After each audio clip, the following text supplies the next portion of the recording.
This is the Inov8 TrailFly Max, and I recently used them to complete the Ultra Trail Snowdonia 100-mile ultra marathon. This is one of the toughest ultra marathons at the 100-mile distance that you can do. In terms of like technical terrain, this is considered kind of harder than UTMB. So it's by UTMB brand in the Welsh National Park of Snowdonia. So just absolutely beautiful destination. So super proud of this medal. But what was my racing strategy and how did the Inov8 TrailFly Max come into them? So first of all, obviously the TrailFly Max are very similar in kind of that next iteration from the G300 Max. So that's an Inov8 shoe that was like highly acclaimed. People who wanted to go with Inov8 wanted a lot of cushioning. But yeah, this is the kind of next iteration and I was really excited to get my hands on it. This is a review sample sent from Inov8 and I just knew from day one because the Ultra Trail Snowdonia, again, it being such a tough terrain and long race, I knew was going to absolutely destroy my body. And I've really found training tough this year. I did the arc of attrition in January and I've been trying to recover since then, so I haven't had an opportunity to build. It's just been kind of like recovery and trying to not put on too much weight. So the Maxes were my attempt to protect as much of my body and my bones and everything in my muscles as I could in that race. I chose to start that 100-mile race in these shoes. So these were the shoes that I started on, and UTMB took some cracking photos here, here and here. Look how cool they are. I love them, all featuring the TrailFly Max. How did I find them? So were these the perfect shoe for the Ultra Trail Snowdonia 100 miles? I would say yes and no. So obviously with them being Max means that they've got a lot more cushioning, and that was fantastic. If I whip out these are the 270s that Jack Scott won the spine race in. They are comfortable, but after maybe 50 to 60 miles, you can start to feel that ground coming through.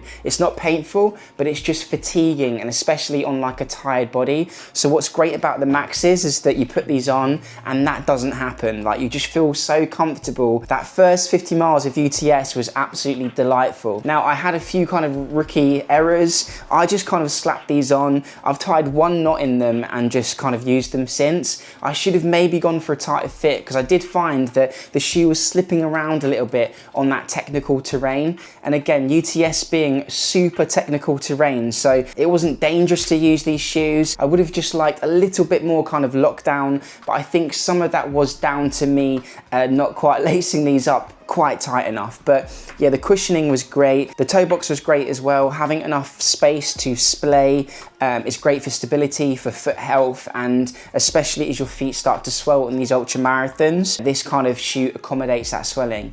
Now the first issue I had in the TrailFly Maxes was actually on the first climb. I did have a little bit of the heel digging into the back of my foot, and it did eventually break skin. So on that first climb up Llanberis, I could just feel a hot spot. I think it was a combination of how steep some of the terrain can be in Snowdonia, but also the heat. It was so hot. I mean, it was only like 22 degrees Celsius, which is ridiculous that I'm whining about this, but it was blue skies, no clouds, and there was something about it. It was just dry heat that day, and you know, I was dripping with sweat. So I think the heat with my feet sweating, my right heel just got absolutely massacred in that first climb, and it got me quite worried, that hot spot. But as time went on, whilst that did kind of it did break skin, it did bleed a little bit, I put some kind of zinc oxide tape on, strapped up that bad boy. We won't talk about me trying to get it off in the shower later on a few days after, but that kind of sorted the job, and then I was very comfortable in the TrailFly Max. But yeah, maybe a little bit more cushioning in that heel counter. Now getting to that heat again, breathability was fantastic. I at no point felt like I was overheating. I mean, yes, my body was dripping with sweat, my salmon hat was covered in sweat, and my back dripping. It was horrible. But yeah, my feet, you know when you get overheated in the microclimate of your shoes, none of that was happening with the Inov8 TrailFly Max. And that's really good because I was also wearing gaiters, so you know, it was like extra insulation that I didn't need. But yeah, my feet were able to be super breathable in these shoes, and that was great, not just for the heat, but stepping into bogs. You can see like the mud on this shoe from that race. Basically they dry really quickly. So yeah, I'm talking super quickly as well. Like I'd step in a bog and like 5-10 minutes later, my absolutely soaking wet feet were completely dry. So breathability was good. In terms of durability, I mean, again, I've just ran one of the toughest races in the world that you can do, especially in terms of that technical terrain. It's gonna absolutely destroy your gear, running through brambles and like sharp rocks, and it's just constant. It's just absolute death by attrition. It just keeps on smashing you, Snowdonia. But these shoes are in good nick, and that's one thing I can and always do rave about with Inov8 is their durability. Getting back to the 270 version 2 shoe that I've got here, I think I've owned this for like 2.5 years. I've played football in it. I've ran multiple ultra marathons in it, and I think I'm gonna stick it on Vinted and probably get quite a good price for it. So they hold their value, they hold their shape, and yeah, the durability is insane, to be honest, for a shoe that you're paying a reasonable amount for. I guess that takes us as well to price. Speaking of price, I think they're very affordable, and you're not getting kind of that super shoe tax that you'll get with like Nike or Adidas. This is an affordable shoe. Getting back to that durability that you get with Inov8, I can't recommend these shoes enough if this is a shoe that you're looking for with max cushioning. Now, in terms of grip, there were a few moments despite the dry heat where I was kind of on wet, slippery rock, and yeah, they're a little bit slippery on like super steep stuff. I'm talking like 45% grade, crazy, like I'm scared of heights, so just like those kind of grades where you're like, wow, I am terrified right now. That's when these shoes were a little bit slippery, but to be honest, I think most shoes would be at that kind of angle in that terrain. If you're crossing like a river source and you've got like wet rocks and stuff, you know, most shoes are a little bit slippery, but these were great. I didn't kind of slip once, to be honest. So in terms of outer sole grip, Inov8, some people want a little bit of a stickier grip than what Inov8 will offer, but to be honest, after running 100 miles against some of the toughest terrain that you can do, I really didn't slip once. I didn't slip at all, so I can't say that about many shoes. There were moments where I'd maybe take it a bit slower, really steep terrain, when I didn't feel 100% confident with the grip I had. You know, it's not kind of like 8mm lugs or anything, they're quite small lugs. I just take it a little bit slower, but yeah, in terms of the outsole grip for this shoe is really good. The tongue is really nice, actually. I think I maybe prefer the tongue on the Max compared to the Trailtalon.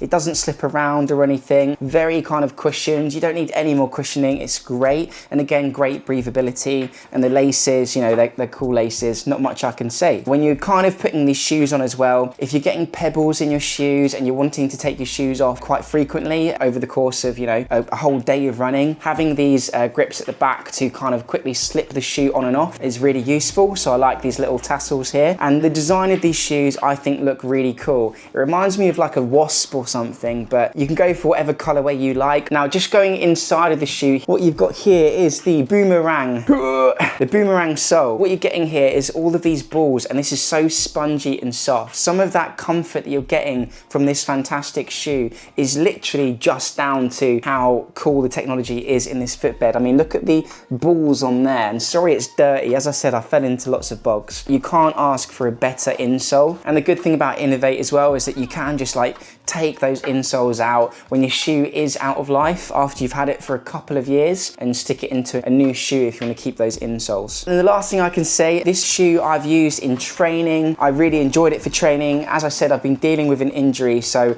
having a shoe with max cushioning is great because you're kind of reducing the amount of impact on your joints, on your bones, your muscles. That's why I've been training in this shoe, and it was always going to be a shoe that I wanted to start UTS in, to be honest. As soon as these landed on my doorstep, I just knew I was racing UTS in them. But with that max cushioning does come a little bit of a compromise in stability. And I will say, when I changed into the Trailtalons, and if you want to see a review of the Trailtalons on my channel, check out that video. When I swapped out into them after using the Maxes, which I enjoyed for the first 50 miles, I was loving it. The Trailtalons for that second section of UTS were just absolutely, I fell in love with them. I really did fall in love. So all that to say, Inov8 have got some really really cool shoes right now. They've got a shoe for everyone. You can't really go wrong. If you're looking for more cushioning, these are a fantastic shoe. And again, really testing these shoes at the limits of what's possible at UTS. I still really enjoyed those first 50 miles. When I switched out to the Trailtalons, I just felt like I was getting a little bit more kind of proprioception with the ground, and it was just nice to switch the shoes out, to be honest, in that race. So in a nutshell, I think these are good value for money. I really enjoyed them for my Ultra Trail Snowdonia race, for my 100 miles. They really played well into my race strategy. I wanted to protect as much as my body as I could for that first 50 miles before I got to bag drop. And when I got there, I switched out to another fresh pair of Inov8 shoes, the Trailtalons, and I finished, you know, one of the toughest races that you can do in the world. So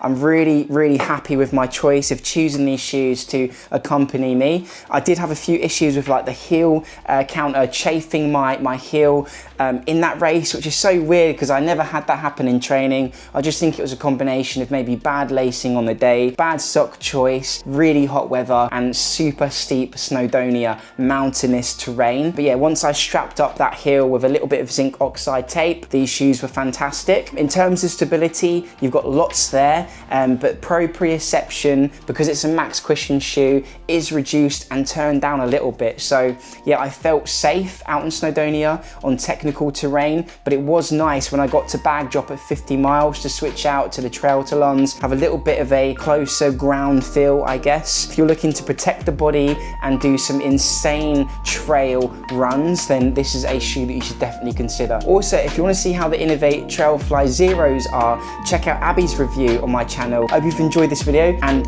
peace out.